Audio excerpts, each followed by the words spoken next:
Hello, habari za saizi. Karibuni tena katika channel yetu ya urembo. Kama nilivyokuambia kwamba kitu ambacho naenda kushare na wewe ukikifanya kuwa ndio rafiki yako, inamaanisha kwamba yani muda wote kila siku usiachane nacho.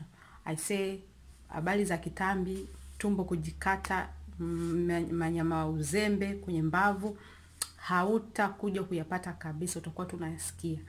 Na pia mimi mwenyewe natumia vile vile. Niseme tu asanteni kwa kuwa hapo, kwa kunifuatilia, kwa kunimotivate, kwa sababu bila kufanya mimi mwenyewe, bila kuona mimi mwenyewe matokeo, siwezi kukuambia wewe ukaamini. Mimi pia nilinenepa, nilikuwa na tumbo limejikata mara 3. Nyama za uzembe nilikuwa nazo kibao. Sasa nikaanza na mimi mdogo mdogo. Mimi sipendi kupungua. Nilichokuwa na shida nacho, napenda nikae tu kwenye shape. Napenda nipunguze manyama uzembe. Nitakuonyesha how I look now. I love myself. Haya, twende tukaangalie ni kinywaji gani. Ni chai tu ambayo ukifanya kuwa rafiki yako, na maanisha isikatike ndani mwako. I say utajipenda. Kwa wewe ambaye unataka tu kupunguza tumbo na manyama uzembe, ukitoa kile kitambi ila sehemu zingine unataka zibaki kama zilivyo, utabaki hivyo hivyo na utajipenda sana. Haya, kwa wageni karibuni sana kwenye channel yetu. Usisahau kucomment na kusubscribe. Maoni yako ni muhimu sana kwangu. Vile vile okay, takuja baadaye kukwambia. Haya, twende kwenye kuandaa kinywaji chetu, chai yetu. Ni chai. Twende tukaandae chai yetu, tukasikia inasaidia nini. Please fuatilia kwenye maelezo ya kinasaidia nini, ili usimisi hata kimoja, kwa sababu utakapomisa hata kimoja tayari umeshapunguza vitu vya vitu vinavyoenda kusaidia. Kwa hiyo kila ninachokiongeza pale, kila ninachokieleza pale kina faida katika kukupa mafanikio. Kwa hiyo tusiwe wavivu, tusiwe wapunguzaji au waongezaji. Twende kazi. Haya, asanteni. Kiungo cha kwanza tutakachokuwa nacho, tutakuwa na cayenne pepper. Cayenne pepper hii unajua unaweza ukashangaa ni nini. Hii ni pilipili. Pilipili ni ile pilipili kichaa tunaita. Kwa sisi wa Bongo tunaita pilipili kichaa, si ndio? Ile inakuwa ni nyekundu ndefu. Ndio wanaita wenzetu cayenne. Hivyo. Ila ni pilipili tu ya kawaida, hiyo ambayo unajua wewe, hata sio ngumu kupata. Najua hata hapo ulipo unaweza ukawa nayo au ukatwanga ukaipata. Kwa nini tunaitumia hii? Sound kichekeshwe. Hii cayenne pepper si tunaijua kama kiungo ambacho tunakitumia sana kwenye kunogesha chakula, ili chakula kiwashe, kinakupa appetite ya kula nini na nini. Lakini ukiingia kwenye tiba za asili, hii pilipili sijui tunaita pilipili kichaa. Hii pilipili ni kiungo cha asili ambacho kinatumika katika kunogesha vyakula, lakini ni kiungo ambacho kiko speedy sana katika kuunguza mafuta, na kina faida nyingi sana mwilini zaidi ya unaofikiria wewe kwamba ni kunogesha tu chakula. Hii inaenda, ukitumia hii inaenda ina speed up metabolism yako. Ina maana metabolism itakapokuwa faster, it means mafuta yataungua kwa wingi, na vile vile kilo zitapungua. Inaenda inaunguza calories, vile vile inaweka sawa level ya sukari yako, inasafisha damu, na vile vile ina control appetite. Yani kukaa unakula bila mpango, kwa wale ambao unasema kwamba mimi siwezi kufanya diet. Yani hii inakuweka katika hali ya unajikuta umefanya diet bila wewe kupenda. Vile vile inaondoa sumu katika figo. Umeona faida hiyo? Haya, kitu cha pili tutakachokuwa nacho, tutakuwa na tangawizi. Kwa nini tutakuwa na tangawizi? Tutakuwa na tangawizi. Tumesema kwamba kitu tutakachokuwa nacho cha pili ni tangawizi. Tangawizi hapa mimi nimekata kidogo tu, kwa sababu nakuwa natengeneza kwa muda ambao unahitajika muda huo. Tangawizi huongeza speed ya kumaintain unachokula tumboni. Na maanisha inakufanya usile sana. Inabana utakapotanguliza hichi kinywaji itakufanya usile sana kutokana na tangawizi inavyoenda inafanya kazi kwenye tumbo. Vile vile tangawizi inaondoa gesi tumboni, inaondoa asidi yani kiungulia. Usaidia katika kuondoa mafuta. Vile vile kiungulia nadhani wote tunakijua unakuwa unasikia kama vile moyo yani unasikia kama kuna kitu hapa kwenye kifua. Hicho ndio kinaitwa kiungulia. Kwa hiyo unaweza ukaita heartburn. Inaondoa kama tumbo lako linakuwa linajaa gesi. Sometimes unaweza kaamka asubuhi tumbo limejaa gesi, yani unasikia kama vitu vinachoma choma. Hii inaenda inarekebisha ukiunganisha na hivi vitu vingine. Haya, kitu cha tatu tutakachokuwa nacho tutakuwa na manjano. Napenda sana kutumia manjano kwa sababu manjano ina anti-inflammatory properties ambayo hufanya kazi ya kuondoa mafuta na kurudishia sehemu ambazo zilivyokuwa before hujazaa. Na maanisha wale wenye kitumbo cha uzazi, kile kitumbo cha chini. Inaunguza calories, upunguza na maanisha kama uzito wako yani inapunguza uzito, na maanisha kama uzito wako umeletwa kwa ajili ya mafuta, it means kilo zako za lazima zitashuka ili kukuweka katika shape nzuri. Haya, kitu kingine tutakuwa na green tea. Green tea ambayo ndio hapa. Green tea jamani, siku hizi zipo green tea nyingi zina testi, wameshaziwekea flavor, lakini tafuta pure green tea. Achana na hii jina la hapa juu testers juu. Angalia hapa pure green tea. Watu wengi wanauliza green tea ndio nini? Green tea ni majani ya chai. Na kwenye box yanakuwa hivi. Ni majani ya chai ambayo ni majani ya asili yanayosaidia vitu vingi sana katika mwili. Haya, kwa leo kiungo chetu cha leo, hii green tea itakuondolea sumu, itakuondolea mafuta, inaondoa athari za sumu ya vyakula tunavyokula kila siku, pamoja na kuweka shepu yako nzuri. Unajua kuna ile unapungua afu unatepeta. Hii ile inakaza ngozi yako vizuri, ina maana unapungua. Mimi naita unapungua kitakatifu. Haya, tutakachokuwa nacho kingine tuna vingapi? 1 2 3 4 mpaka sasa tuna vinne. Tutakuwa na limao. Limao kama tunavyojua, limao inasafisha mwili, inasafisha damu. Limao ina vitamini C ambayo inaenda ina boost metabolism yako, inaondoa yale magonjwa ya asubuhi na kukuweka katika afya bora. Vile vile limao inaenda inaunguza mafuta. Limao kama unajua, limao inaunguza mafuta mwilini, kwa hiyo itakuweka katika shape unayotaka. Kukuweka katika shape unayotaka ni kutokana na vitu ambavyo unavichanganya. Usitegemee yenyewe itafanya kazi moja yoyote, au tukiweka hii yenyewe itafanya kazi unayotaka wewe. Lazima umixi, na ndivyo ninavyoelekeza ufanye. Haya, kitu cha tatu kitu cha ngapi hicho? Kinachofuata tutakuwa na mdarasini ama cinnamon. Cinnamon huvuta, yani hii kazi yake inaenda kufanya hapa ikichanganywa pamoja na hivi vyote. Kazi inaenda kufanya hapa inaenda kuvuta, yani inakiminya kile kitumbo cha uzazi na minyama uzembe pembeni ya mbavu. Huunguza mafuta haraka.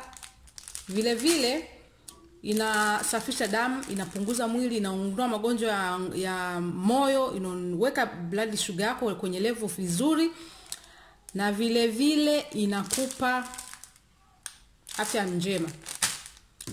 Tutakachokuwa nacho kitu cha mwisho ni asali.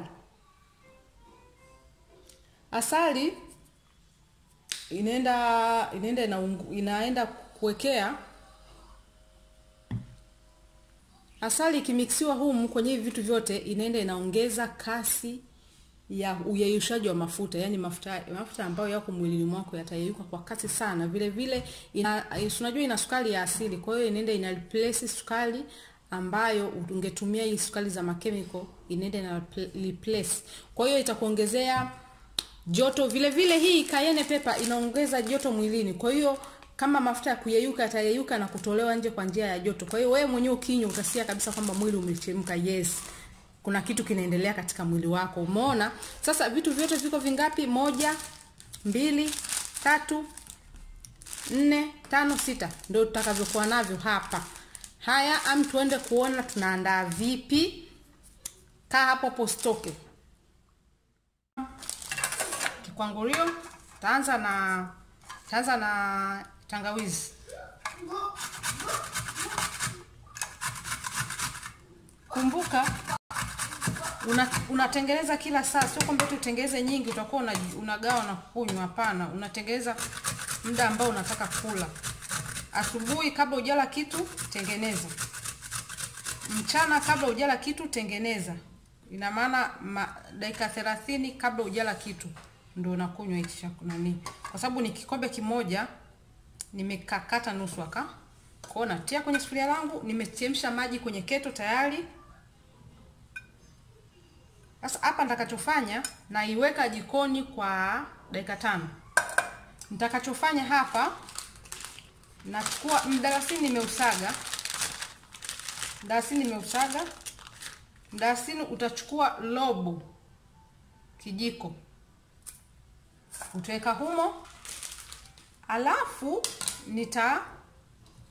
limau hapa kwa muda huu nitatumia limau nusu. Hapa kwa hiyo nitakachofanya hapa sio limau nusu. Nitatumia kijiko kimoja cha limau. Na maisha kijiko kimoja hichi. Kwa hiyo hapa nitakachofanya wakati nimeweka, umeona, wakati naenda kuchemsha kwa dakika 5. Naweka maji ambayo yatanitosha kwa muda huo.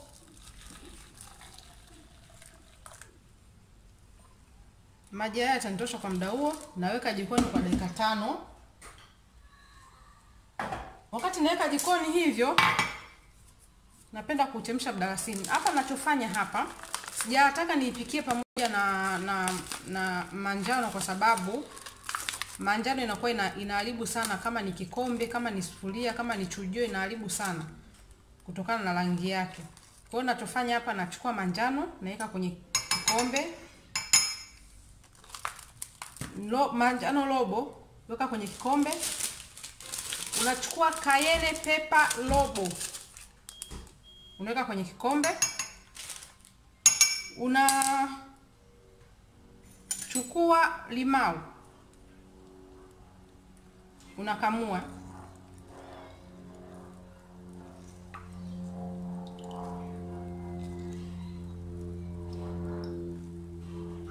Tayari kijiko kimoja ndio hichi. Naweka humo. Nachukua asali kijiko kimoja hichi, na tayari nakadiria. Kimaliza hapo, nachukua green tea tibeji moja naweka humo.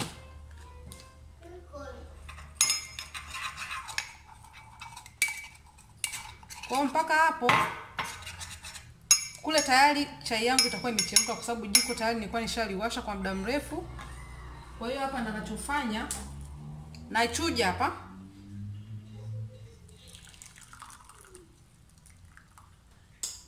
Nachuja. Nilichochemsha ni mdalasini pamoja na tangawizi. Vingine nimekuja kuviwekea juu kwa juu hapa. Kwa hiyo sasa utakoroga ikiwa green tea yako iko humu. Green tea usichemshie, weke hapo. Kimaliza weka kwa dakika kama 10 hivi au 15 ili ipoe, kwa sababu ni ya moto sana. Wakati huo na green tea iwe inafanya kazi ya kujiyeyusha humo. Mimi sio mwembamba, ila tumbo lilikuwa limejikata mara 3. Sasa unaona, na huko kwenye mbavu zilikuwepo manyama uzembe. Kwa kweli nimepungua hapo. Unaona? Na bado naendelea. Kwa hiyo unaona, yani saizi naweza hata nikashika kiuno jamani. Haya, kinywaji chetu ndio hichi hapa. Testi sio mbaya. Yaani kina testi nzuri kwa kweli. Yaani kwa wale waoga wa pilipili, ile pilipili kichapo hapa, hey, sinawasha. Haiwashi kabisa, yani hautaisikia kwa sababu kuna tangawizi, kuna limao, kuna manjano, yani kuna, yani hii mchanganyiko wa hii hapa yani ni nzuri sana, na ukizoea hautakaa uiache. Haya, kinywaji hichi ni chai. Kunywa asubuhi kabla hujala kitu chochote. Mfano, unapoamka asubuhi kabla hata hujafanya usafi, hujafanya nini, tengeza kwanza kinywaji chako, kunywa. Unaendelea na issue zako zingine. Kwa sababu kwanza yani kama wewe ulikuwa ni unaamka una njaa sana, ukishakunywa hichi kinywaji yani hautasikia njaa. In short, yani inakuweka, yani chai hii itakuweka kwenye diet bila wewe kujua, kwa sababu kwanza utakula kidogo. Muda wa chai ukifika hautakula sana kama ulivyokuwa unakula before. Sio kwamba eti utajinyima, hapana, utajikuta tu auli sana, utajikuta tumekula kidogo na umeshiba. Haya, mchana, kwa wale ambao wanashinda nyumbani, mchana wakati ule unaandaa, hii nakupa hii nani, nakupa njia hii kwa sababu unaweza kusema muda huo tena yani nisubiri ni chakula kimeshaiva, nisubiri paka dakika 30 ndio nile tena, inakuwa wengi hawataweza. Ila nakupa tu tricks kwamba muda ule ambapo unaandaa chakula, unaanza kupika, sasa naanza kupika chakula cha mchana, wewe tengeza zako chai, kunywa. Kuja chakula kuiva, ina maana tayari nusu saa au zaidi imeshapita, kinywaji chako kimeshafanya kazi vizuri tumboni, unapiga msosi wa mchana. Mchana penyewe hautakula sana, mimi ndo nakwambia hautakula sana, na hicho ndicho kinachotakiwa kwa sababu metabolism yako itaenda inafanya kazi faster, haraka, na kwa sababu itakuwa haushindi njaa, hauipi muda tumbo liwe wazi. Kwa hiyo muda wote una paki ila kidogo, Na jioni fanya hivyo hivyo. Jamani, bila kujua utajikuta uko Haya, kwa wale ambao wanataka kupunguza uzito kabisa mwili mzima, msikose video zijazo ama zilizopita, jaribu kupitia, utapata faida. Haya, kwa leo niishie hapa. Asanteni. Usisahau kumwambia mwenzio, mkaribishe mwenzio aje pia subscribe, tupate mambo mazuri. Vile vile uweka nimesahau. Haya bwana, next time